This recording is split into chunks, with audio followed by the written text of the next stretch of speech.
முள்ளங்கி சாதம் தான் ரொம்ப ஈஸியாக சிம்பிளாக டக்குன்னு நம்ம செஞ்சிடலாம். இந்த முள்ளங்கி ரைஸ் 10 நிமிஷத்தில் உங்களுக்கு இந்த முள்ளங்கி ரைஸ் ரெடி ஆகிடும்.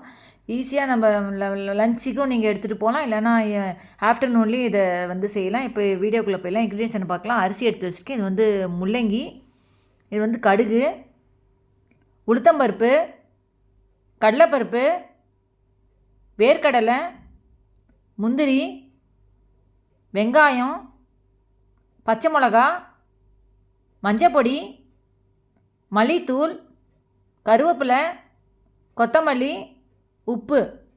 இப்போ ஒரு பேனில் வந்து கொஞ்சமாக எண்ணெய் சேர்த்துக்கோங்க. சேர்த்துட்டு கடுகு இதில் சேர்த்துடலாம். அடுப்பை கொஞ்சம் மீடியம் சைஸ்லேயே வச்சுட்டு இது பண்ணுங்கள். கடுகு சேர்த்துட்டு உளுத்தம்பருப்பு சேர்த்துடலாம். உளுத்தம்பருப்பு சேர்த்துட்டு கடலைப்பருப்பு சேர்த்துருங்க. நான் வந்து 1 ஸ்பூன் உளுத்தம்பருப்பு, 1 ஸ்பூன் கடலைப்பருப்பு சேர்த்துருக்கேன். சின்ன ஸ்பூனால் 1 ஸ்பூன் உளுத்தம்பருப்பு, 1 ஸ்பூன் கடலைப்பருப்பு சேர்த்துருக்கேன். நீங்கள் எவ்வளோ